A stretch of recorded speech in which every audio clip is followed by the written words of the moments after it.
Del Evangelio según San Juan, capítulo 6, versículos del 60 al 69. En aquel tiempo, muchos discípulos de Jesús, al oír sus palabras, dijeron: «Este modo de hablar es intolerable. ¿Quién puede admitir eso?». Dándose cuenta Jesús de que sus discípulos murmuraban, les dijo: «¿Esto los escandaliza? ¿Qué sería si vieran al Hijo del Hombre subir a donde estaba antes? El Espíritu es quien da la vida, la carne para nada aprovecha. Las palabras que les he dicho son espíritu y vida, y a pesar de esto, algunos de ustedes no creen». En efecto, Jesús sabía desde el principio quiénes no creían y quién lo habría de traicionar. Después añadió: «Por eso les he dicho que nadie puede venir a mí si el Padre no se lo concede». Desde entonces muchos de sus discípulos se echaron para atrás y ya no querían andar con él. Entonces Jesús les dijo a los 12: «¿También ustedes quieren dejarme?». Simón Pedro le respondió: «Señor, ¿a quién iremos? Tú tienes palabras de vida eterna, y nosotros creemos y sabemos que tú eres el Santo de Dios». Palabra del Señor. Queridos hermanos, el día de hoy acabamos de escuchar este evangelio que, como lo habíamos anunciado ayer, es el enojo que se produce en los judíos que no aceptan las palabras de Jesús, y ellos mismos dicen: «Este modo de hablar es intolerable».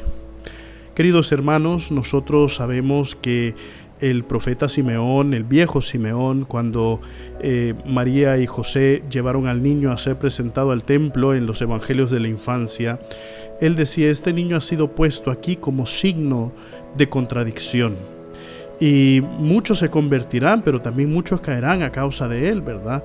Y a María le dice: «A ti una espada te atravesará el alma», diciendo también cómo ella iba a tener que sufrir los dolores de la pasión. Entonces, justamente hoy vemos un ejemplo claro de eso, como muchos se echan para atrás. Dice la palabra que acabamos de escuchar que varios dejaron de seguirlo a partir de ese momento. Pero a pesar de eso, al final tenemos que saber que el mensaje de Jesús es un mensaje que conduce a la paz. Creer en Jesús, queridos hermanos, es un acto de valentía. Los que creemos en Jesús, seguimos a Jesús, anunciamos a Jesús, predicamos a Jesús, es un acto de valientes. Me recuerdo una vez que yo estaba confesando a un joven, y este joven venía a acusarse de la blasfemia.